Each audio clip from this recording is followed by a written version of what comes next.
Ever play a sequel or spin-off that departed from the previous entries in a series in a good way? One that seemed to recognize the potential in certain aspects of the game that came before it, but took those in their own direction to make something just as great or even better? That's what Prey 2 would have been had it ever been released, but due to a myriad of strange publisher-related problems, what could have been an exciting new direction for a promising young franchise ended in nothing but a faint whimper, leaving interested fans confused and disappointed. The original Prey was a sci-fi first-person shooter developed by Arkane Studios in 2006 for the PC and 360. It starred a man named Tommy who's abducted by aliens attempting to harvest the human race for food. He's taken to a horrific giant organic ship called the Sphere that consumes planets to sustain itself. There, he attempts to save his loved ones and escape with the help of alien gadgets and supernatural powers bestowed upon him by his Native American heritage. It's actually a pretty interesting game that blends together the conventions of a lot of good first-person shooters with some of its own original ideas. At the end of the game, Tommy is given the opportunity to explore the rest of the galaxy, which you as the player of course take. The last thing you see is the teaser line, "Prey will continue," which leaves you on a nice cliffhanger with the implication of something greater to look forward to in the vastness of space, but it unfortunately never came. Development on Prey 2 started soon after and was officially announced in 2011, with the game making a big appearance at that year's E3 with another great trailer by our good old friends at Blur Studio. You tied my lead and pulled my chain to watch my blood begin to boil. But I'm gonna break. I'm gonna break my rusty cage and run. Killian finally tracked me down, huh? Somebody shoot this motherfucker! And run. Get out of my way! This trailer got a lot of attention based on its premise and setting, but what's really great is they didn't just show a CGI trailer to give an idea of what the game might look like one day. At the same E3, Human Head was already showing off gameplay demonstrations that featured everything in the CGI trailer and more.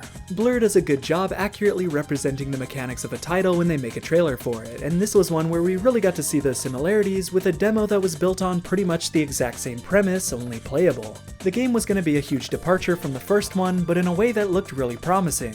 Instead of following Tommy, Prey 2 is going to follow a new character named Killian Samuels, who was an air marshal on the airplane you see crash into the Sphere after being abducted during the events of the first game. After being abducted, what happens to Killian is a mystery even to himself, as he's lost his memory of those events. What he does know is that he's found himself on a seedy alien planet known as Exodus and needs to survive. There, he started a new life for himself as an expert bounty hunter using the skills he developed from his job back on Earth. In the first game, you were the prey, but in Prey 2, you'd be exploring the other side of that hunter-prey dichotomy, embodying the hunter role and chasing down your own prey. Killian could apprehend or kill any crooked alien he was paid to, no matter how untouchable they believe themselves to be, using his nimble agility paired with a robust arsenal of sci-fi gizmos. He had boots that allowed him to hover and glide through the city, electric bolas that he could throw to tie up perpetrators on the run, and he even had shoulder-mounted missile launchers that could take out other assailants without distracting him from his main target. These were just a few of the tools that would be at Killian's disposal over the course of the game, with things like an electric whip and a stealth camo module being rumored through a leaked list of achievements found through Steam. All of these abilities were designed to integrate and take advantage of Killian's unique parkour mechanics, which would have allowed him to jump, climb, and slide all over Exodus, all the while utilizing his weapons to more easily facilitate the apprehension of his targets, even when they're using tricks like teleporting to try and escape from you. Imagine something like Infamous in first person, where you can climb and hang all over the place, but also shoot from any vantage point. These kinds of movement mechanics really give the game its own distinct playstyle and set it apart from other first-person shooters out at the same time. If the game played just like the original Prey, it wouldn't have survived in the climate of the 7th console generation, where the first-person shooter genre had become extremely saturated. In the same vein, Prey 2 set itself apart from its predecessor by taking a sandbox approach instead of fitting into a strict level-based progression like in the first. The player would freely explore Exodus until they decided to take on bounties and missions or pursue random events and crimes they'd see transpire. The game was split into 3 distinct hubs that the player could travel between. Due to Exodus's orbit, one area would always be facing away from the sun and exist in a perpetual cold and dark state, while another of these areas would always be facing towards the sun, remaining in a hot and sunny state. The area we got to see the most of existed in the middle of these 2 extremes and was called the Bowery, a crime-ridden sci-fi city filled with tons of different alien races looking to cause trouble. The only kind of law enforcement shown came in the form of these floating surveillance drones that didn't even seem to care when Killian shoved an innocent alien over a ledge to his death. The morals of this planet were definitely going to be different from what we're used to in open world games, and that would have been an interesting aspect of how we'd interact with this world, knowing we'd be able to get away with a lot more immoral actions without seeming out of the norm. The level of authority present seemed to change depending on which area you were in, as the hot and sunny area of the planet seemed to be a lot more authoritarian. In the lower left, there was a message warning you that the regime had its eyes on you, which would most likely call for more subdued actions on the part of the player. Maybe Killian was a wanted man by the government of that part of the planet, and you'd have to sneak around to avoid alerting enemies and becoming the prey yourself. If you continued to cause havoc or shot one of the surveillance drones, you'd be cracked down on, and it would also feed into the morality system the developers mentioned being in the game.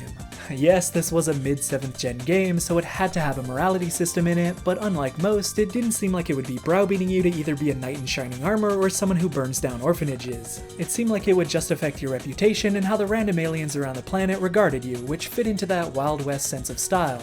I can just imagine walking into a bar and hearing all of the patrons whispering among themselves about whether you were a bastard or helping hand. Unlike most first-person shooters, Killian would holster his weapon by default, and it was up to the player to decide when to bring it out, triggering different reactions from characters realistically. There were all kinds of choices like this in the game.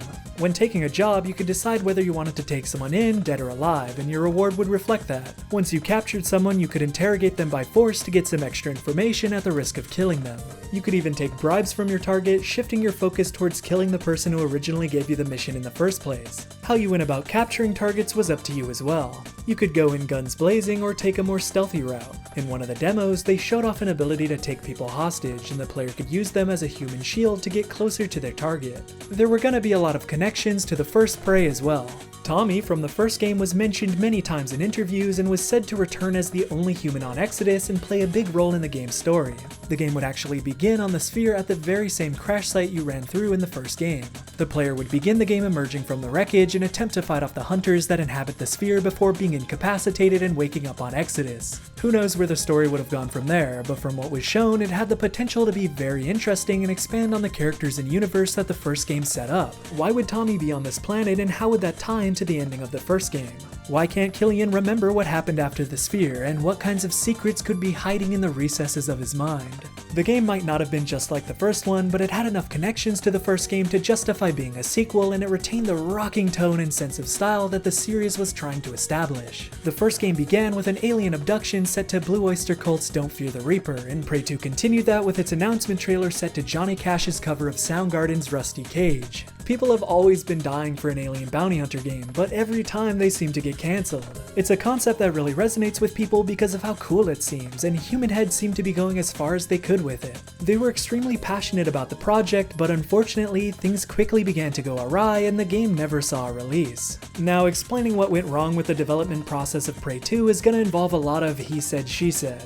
We're going to be dealing with statements from both sides that may not line up. According to an IGN interview from 2013, after the game was shown at E3, Bethesda was so pleased with what the team had created that they gave the studio a development extension of 6 months to a year. The game was set to come out in 2012 after it was polished up, but Bethesda decided they wanted to own the studio, probably seeing it as a promising potential asset that they could get even more good games out of in the future.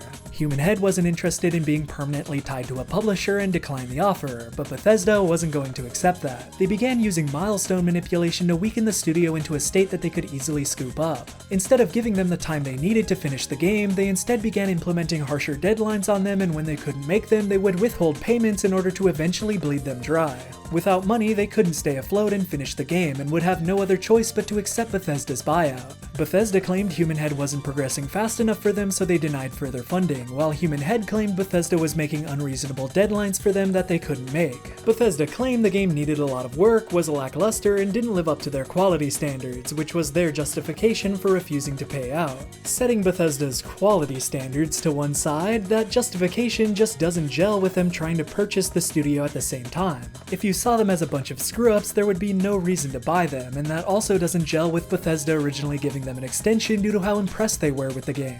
According to a member of Human Head, they were trying to buy them at a sweet price by making them desperate. This would mean Bethesda was only pretending to be unimpressed with their work and intentionally making unachievable deadlines to put forth the outward appearance that Human Head were a bunch of deadbeats that didn't deserve their funding but should be happy and accept their offer to be purchased. According to this same interview, Human Head basically went on strike in November of 2011 and development stopped. They tried to negotiate with each other, but nothing moved forward in 2012 and their contract eventually ended.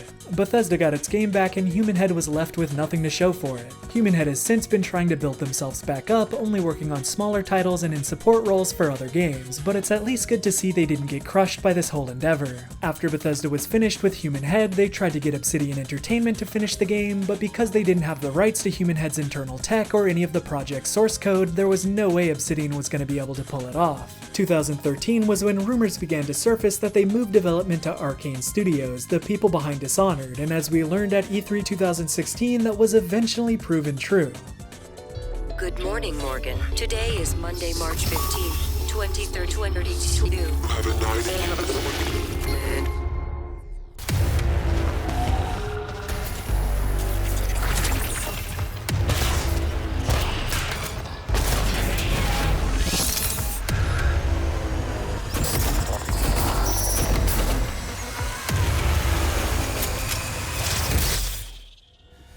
You're not going to like what I have to say next.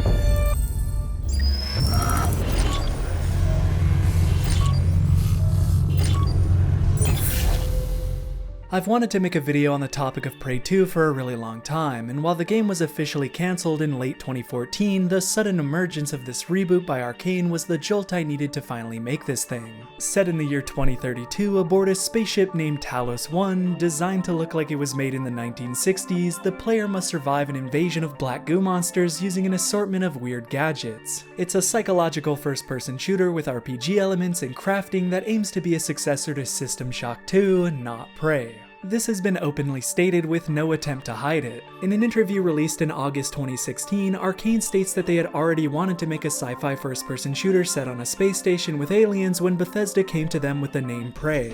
So instead of taking the risk of starting a new IP for their game idea, everyone agreed it would be a much safer idea just to slap the name Prey onto it and call it a day. I mean, the game is still about being the prey of enemies that want to get you, which is something you could attribute to most games in existence, so the name totally fits in the loosest way possible. But hey, it has the wrench, so it's totally like the original Prey. No wait, System Shock and BioShock both had wrenches too.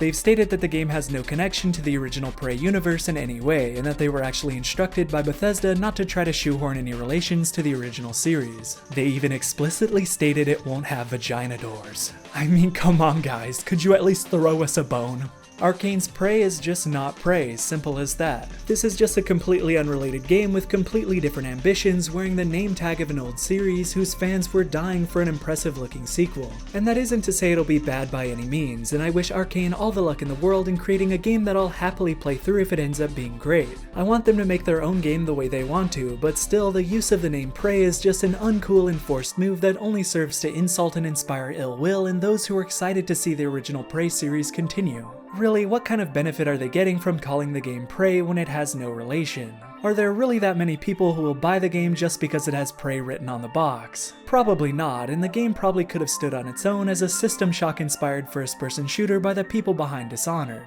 If Prey 2 came out and was a success, then I could see its name becoming something highly marketable, but as of right now, this is a completely unrelated retooling of a game from a decade ago that not many people even know about. The game even lets you choose your gender, so the person you play as doesn't really have a set character and will probably be more of a self-insert for the player. This is a major difference from the original Prey's take on its main character. Tommy was a no-nonsense protagonist that would get angry and curse his enemies for putting him through hell, and this seemed to carry over to Killian, who would kick open doors and chase wrongdoers down to get the price on their heads. It just sucks that after Wolfenstein and Doom came back with impressive new entries, that Prey would be taking in this direction instead of coming back with an even crazier sequel that capitalized on all of its qualities. Like I said, I'm totally fine with Arkane pursuing whatever game they want, and I won't let this affect my judgment of the quality of this Prey when it comes out, but I wish it wasn't at the cost of the Prey IP. I would have much rather seen another developer tackle their own Prey 2 than the whole concept behind the Prey universe being scrapped in favor of a System Shock BioShock hybrid that could have been named something else. titles. What happened to Prey 2 and the Prey franchise as a whole is a real shame, especially when Human Head was so dedicated to continuing the series and making something truly great. It's totally heartbreaking to see what remains of the game on their website because you can tell just by the blurbs about the game that they're still upset they didn't get to release it. According to people involved in the project, the game was nearly complete by the time Bethesda ditched it, so I wish they could have stuck with it a bit longer just so we could have played it. Bethesda is still sticking to their story that Prey 2 just wasn't up to their quality standards and that was the only reason they had for scrapping it, which might honestly be true. I'm not trying to go for this big bad corporate narrative so we can have a villain to blame, but reading the many interviews and posts by people involved with Prey 2's development really does enforce this. Prey 2 could have been a fun experimental shooter based around a concept that many people want to experience, and it might not have been the last game like it if it sold well. It could have gone somewhere great, but unfortunately it'll probably be a very long time before someone tries to make a game like it again. Arkane's Prey will probably have its own merits, but I'm still sad we couldn't live in a world where we got both of these titles. Prey 2 may never come out, but you could at least give the original Prey a shot to compensate. Other than that, we can only try to forget about the potential of Prey 2 and hope that something can fill its place in time. I hope both Human Head and Arkane see success in the future, and if what's been said here about Bethesda is true, then I hope they never try something like that again because it was a completely unethical move that resulted in nothing but misfortune for everyone involved. Thank you all for watching and see you all next time. Hey everyone, if you enjoyed this video, please consider supporting this channel on Patreon. With your help, I can continue to dedicate time towards making videos like this as frequently as I have been. It also helps me purchase games and equipment for these videos. Just recently I was able to buy this new mic, so I hope you were able to tell a quality difference, and I also ordered a 3DS recorder for some 3DS related videos I have planned. Thank you all again, and I hope you stick around.